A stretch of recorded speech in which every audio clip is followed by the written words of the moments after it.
आप लोगों में से बहुत सारे लोग मुझे जानते ही हैं। मेरा नाम सनिल है और मैं अभी कन्नूर से आपसे बात कर रहा हूँ, केरला से, मेनलैंड से। कुछ लोग ऐसे भी बोलते होंगे। एनीवे, टॉपिक बहुत ही डिफरेंट है, लेकिन हम लोग सब इसको जानते हैं अच्छे से। कैसे? जैसे होम्योस्टासिस, इसका नाम होम्योस्टासिस है। मैं इसको थोड़ा सा सिंपल वे में ये समझाऊं तो, यदि मान लेते हैं आपको कोई, आप खड़े हैं और आपको कोई धक्का देता है ना? आप खड़े हैं और आपको कोई धक्का देता है तो आप ऑटोमेटिकली वापस उसी जगह में आते हैं ना? आते हैं, नहीं आते? या गिर जाते हैं? बहुत रेयरली गिरते हैं। हमारा मैक्सिमम, यदि पैर फिसलते हैं तो हम ऑटोमेटिकली वापस उसी जगह में अपने आप खड़े हो जाते हैं। मैक्सिमम हमारा कोशिश ये रहता है। एंड इसके लिए कितना टाइम लगता है? फ्रैक्शन, बहुत फास्ट, है ना? और इसके लिए पूरा का पूरा हमारा ईयर, ईयर में एक फ्लूइड है, कोक्लियर फ्लूइड है, और वो सब मिलके उसको काम करते हैं। ठीक है? उसी तरह से हमारे बॉडी में बहुत सारे फंक्शंस होते हैं जो हमारे नर्वस सिस्टम कंट्रोल करते हैं। जैसे कि यदि आपको पसीना आ गया, मैं वो स्लाइड ही ले लेता हूँ, थोड़ा और आपको समझने में, दिखने में इजी होगा। 1 सेकंड।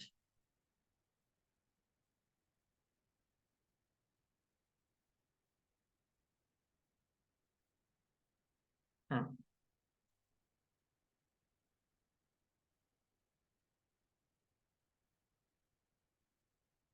यस।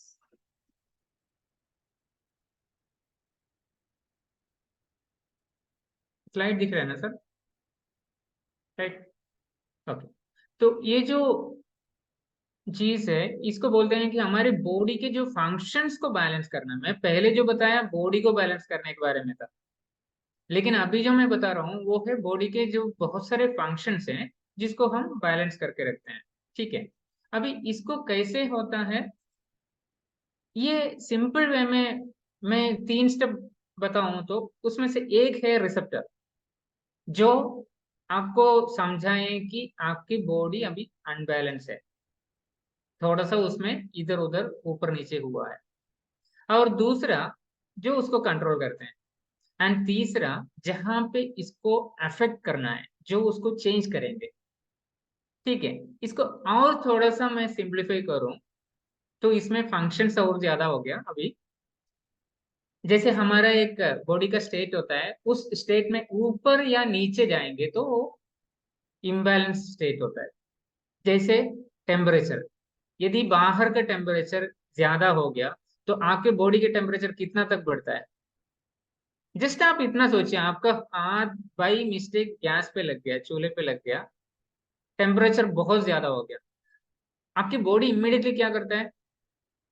उसको बैलेंस करने के लिए उधर पानी का फ्लो बहुत ज्यादा कर देता है। ठीक है? एंड वो होने की वजह से वो सब, एक तो आपका जहां पे रिसेप्टर आ गया, उसके बाद वो कंट्रोल सेंटर में जाके पानी उधर बहुत ज्यादा लेके आया, एंड उधर इफेक्ट आ गया। और इसके लिए वो जो फिजिक्स एंड केमिस्ट्री को उसमें मिला हूं तो स्टिमुलस एंड रेस्पॉन्स बोलते हैं उसको। बॉडी को एक स्टिमुलस मिल गया, हीट। बाहर का जो भी एनवायरनमेंट है उसके वजह से हमारी बॉडी में असर न आए, उसको बोलते हैं ये होम्योस्टासिस। हमारे बॉडी का टेम्परेचर होता है, हमारे बॉडी का हार्ट रेट होता है, सब कुछ है ना? हमारी बॉडी में शुगर बैलेंस होता है, बीपी होता है, राइट? ये सबको बैलेंस करके रखने का एक तरीका है जिसको बोलते हैं होम्योस्टेसिस। अभी वो टर्म थोड़ा सा ठीक हो गया आपके लिए? ओके। अभी मैं उसमें से कुछ चीजें, एक्चुअली मेन 8 प्रोसेसेस है जहाँ पे हमारी बॉडी का बैलेंस को मेंटेन करते हैं। उसमें क्या क्या है करके मैं बताता हूँ।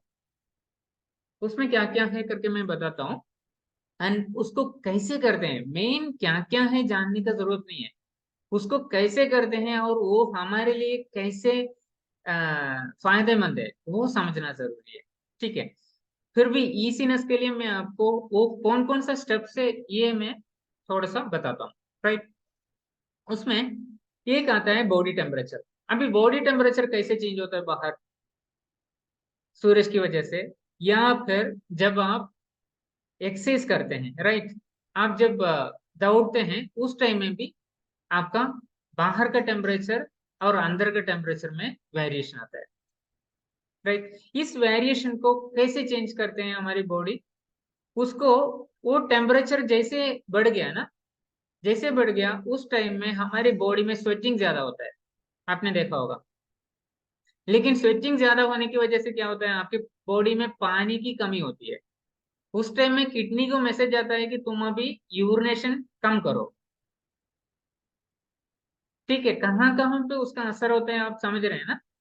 अभी ये इसके वजह से होता क्या है, जब वो बाहर का जो टेम्परेचर ऊपर जाता है उस टाइम में आपके ब्लड वेसल डायलेट होते हैं, और इससे क्या है, हीट लॉस जो है वो थोड़ा सा कम होता है, ओके। एंड वो स्वेट ग्लैंड्स को स्वेट पैदा करते हैं, पसीना आने के लिए मदद करते हैं, और वो एवापोरेट होता है, जिसकी वजह से बॉडी का जो टेम्परेचर है आउटसाइड, जस्ट आउटसाइड स्किन जो टेम्परेचर है वो नॉर्मल में आ जाता है, ओके। सिमिलर वे यदि टेम्परेचर नीचे आ गया बाहर का, उस टाइम में भी ये सब काम होता है, जस्ट रिवर्स में, ओके।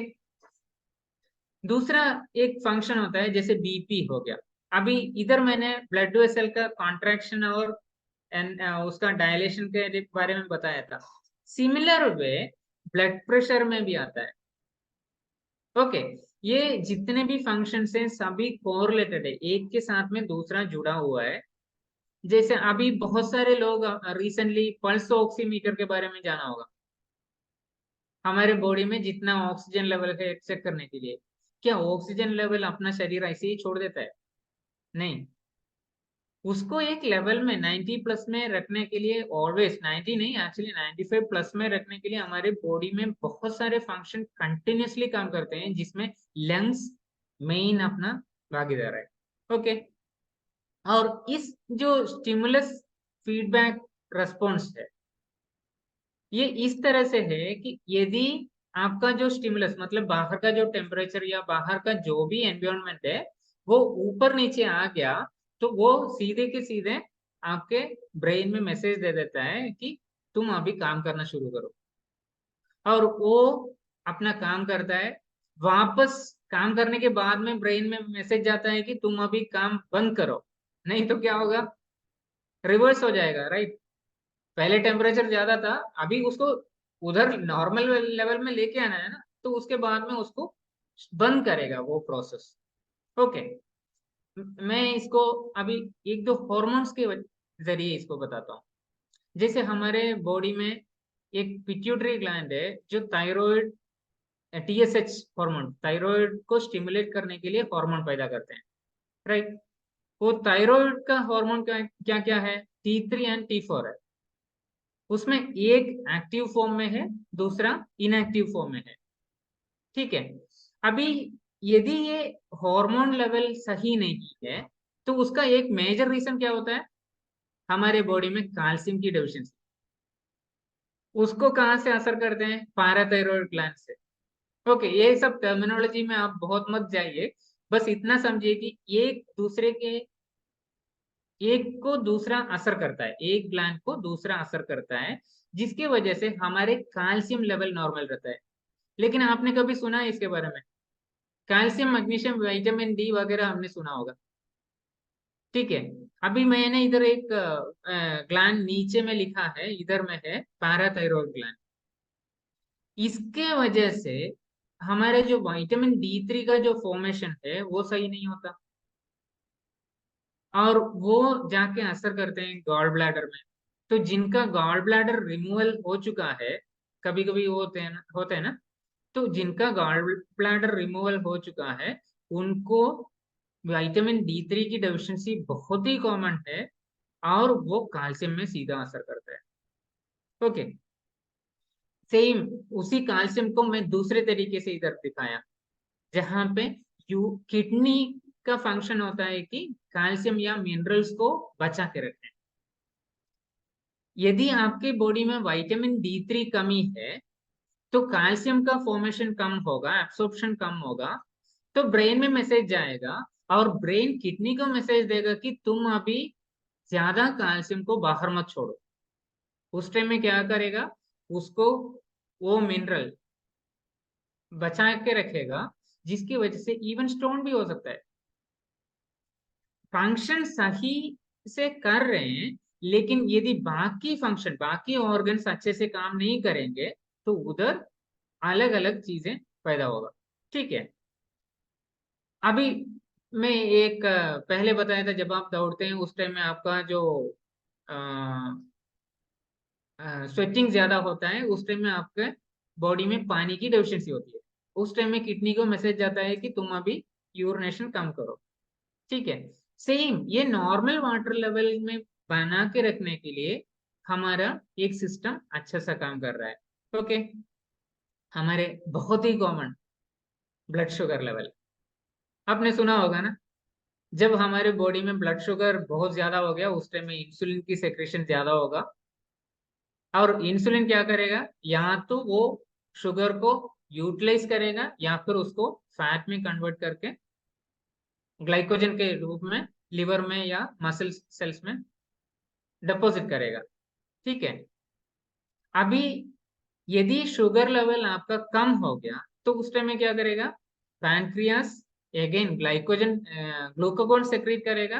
ग्लूकागॉन ग्लाइकोजन से शुगर निकालेगा, शुगर वापस में कन्वर्ट करके शुगर में लेके आएगा and blood sugar level normal level में लेके आएगा। ओके। ये होता है ब्लड ग्लूकोज का नॉर्मलाइजेशन, उसको कैसे लेवल में किया जाता है। ठीक है। अभी मैं इधर एक और चीज दिखाता हूँ, जिसको यदि आपका 1 सेकेंड, हाँ हाँ, यदि आपको सडनली कुछ काम करना पड़े उस टाइम में क्या होगा, आपको बहुत ज्यादा एनर्जी चाहिए। उस टाइम में आपका कोर्टिसोल हार्मोन जो है अगेन जाके अपने पैनक्रियास को बताएगा कि तुम ज्यादा इंसुलिन सेक्रेट करो। ठीक है। और वो इंसुलिन जब ज्यादा सेक्रेट होगा ऑटोमेटिकली शुगर लेवल का यूसेज ज्यादा करेंगे। ओके। इधर दूसरा एक होता है जिसको बोलते हैं हार्ट रेट। हमारे हार्ट रेट भी नॉर्मल लेवल में होना चाहिए, 70 to 80, 70 to 75 नॉर्मली रहता है। तो उस लेवल में उसको मेंटेन करने के लिए, ये भी कुछ लोगों में ऊपर नीचे होता है जो जेनेटिक की वजह से है, मैं उसमें भी आऊंगा, जस्ट ये सब एक बार टच करके जाता हूँ। ठीक है। हमारा जो हार्ट रेट है उसको भी एक नॉर्मल लेवल में रखना जरूरी है, और उसके लिए कंट्रोल सेंटर काम करेंगे। ये सब होता क्या है या होते कैसे हैं, इसके लिए मेजर जो ऑर्गन्स काम करते हैं वो ये brain, muscles, skin, lungs, pancreas, kidney वगैरह, मेजर मेजर ऑर्गन्स। ठीक है। अभी ये लोग क्या सेक्रेट करेंगे, ये लोग सेक्रेट करेंगे हार्मोन। ओके। अलग अलग हार्मोन का नाम मैंने पहले बताया। अभी ये हार्मोन क्या करेगा, हार्मोन अलग अलग ग्लैंड से निकल के ब्लड में जाएगा, हमारे खून में मिल जाएगा, और खून में पूरा शरीर में वो भागता है। लेकिन जहां पे उसका सही रिसेप्टर होगा या सही टारगेट सेल होगा, वही उसको एक्सेप्ट करेगा। ठीक है। मतलब कोर्टिसोल हमारे बॉडी में हर जगह में है, लेकिन वो पर्टिकुलर कुछ सेल को ही अफेक्ट करेंगे, जैसे पैनक्रियास। पैनक्रियास इंसुलिन बनाएगा, लेकिन इंसुलिन जहां पे उसका रिसेप्टर होगा वहीं पे जाके काम करेंगे। ओके। तो ये हॉर्मोन्स के थ्रू होता है। आपको ये स्लाइड याद होगा शायद कुछ लोगों को, पिछले 2 हफ्ता पहले जब सेशन हुआ था उस टाइम में मैंने सर्काडियन रिदम के बारे में बताया था, राइट। अभी सर्काडियन रिदम में दो हॉर्मोन्स अच्छे से काम करते हैं, एक है कोर्टिसोल। जब हमारा डे टाइम होता है, डे टाइम में कोर्टिसोल ज्यादा होता है, और नाइट टाइम में हमारा मेलेटोनिन ज्यादा होता है। ठीक है। अभी एक बात सोचिए, हमारे जो हाइपोथैलेमस है ना, हाइपोथैलेमस इधर एक छोटा सा ऑर्गन है या ग्लैंड है बोल सकते हैं, जितना जैसे एक बादाम साइज है। इसका मेजर फंक्शन बहुत सारे हमारे बॉडी के काम को नॉर्मल वे में रखना है।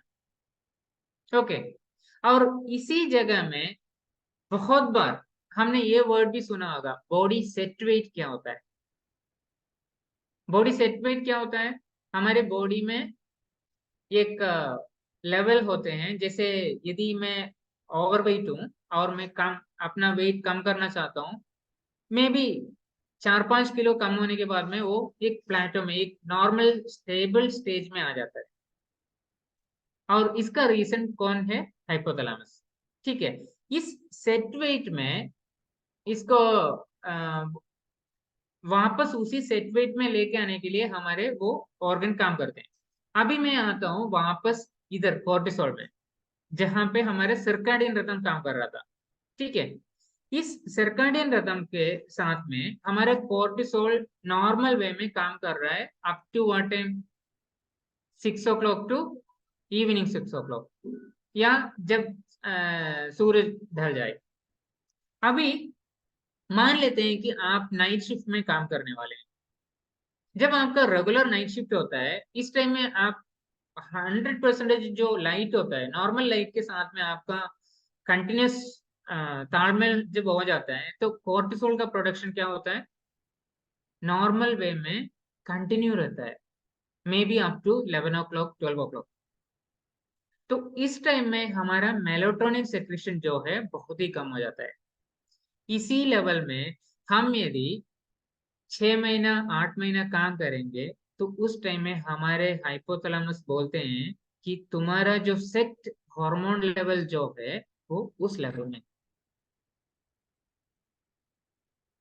ये बात समझ रहे हैं? मेन चीज क्या है कि हमारे बॉडी में शुगर लेवल हो गया या कोर्टिसोल का लेवल हो गया, यदि कंटिन्यूअसली एक ही लेवल में हम उसको मेंटेन करेंगे, या हमारा जो इंटरनल एनवायरनमेंट जो है स्टेडी रखेंगे, जो मे बी हाई लेवल में या लो लेवल में उसको आप कंटिन्यूअसली एक ही लेवल में रखेंगे, उसके वजह से होता क्या है कि आपकी बॉडी इम्बैलेंस है करके आपकी बॉडी को पता ही नहीं चलेगा।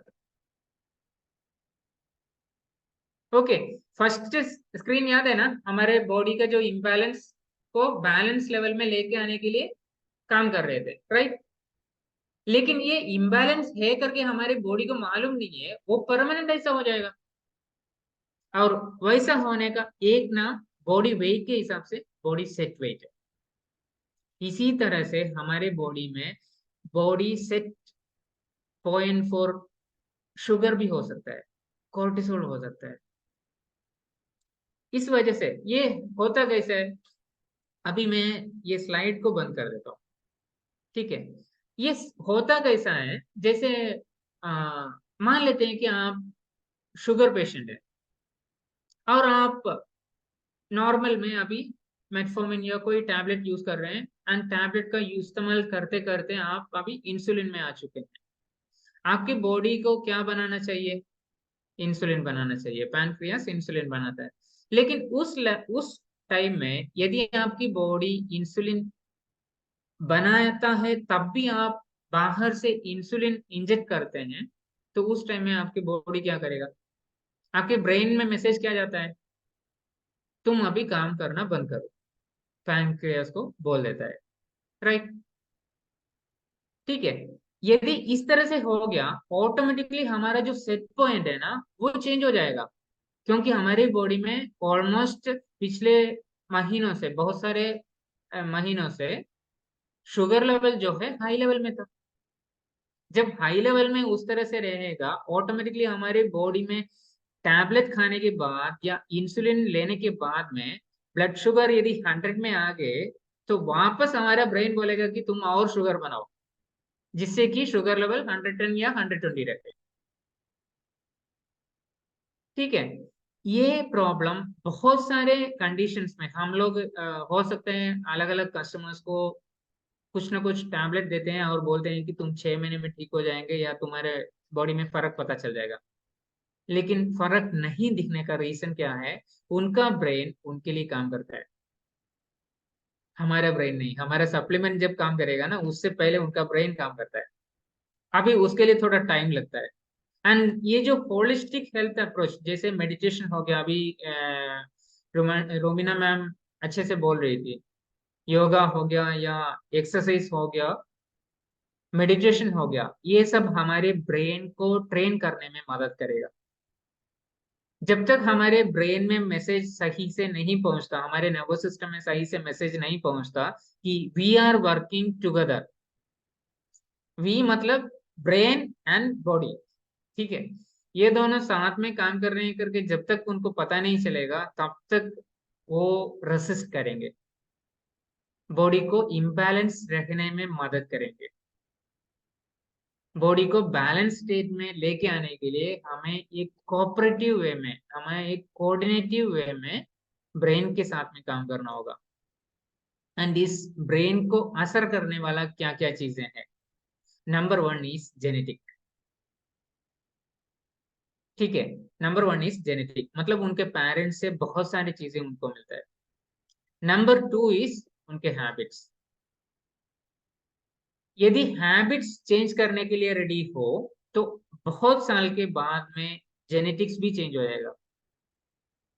ऐसा जरूरी नहीं है कि कोई मोटा व्यक्ति 100% पूरे लाइफ टाइम में मोटा रहेगा, नहीं। ऑलमोस्ट सभी लोग जब पैदा हुए थे ना, थिन थे, बहुत ही पतले थे। बहुत कम लोग हैं जो अभी दिखते हैं वो मोटे हैं, ठीक है। नहीं, डाउट है ये नहीं बड़ी।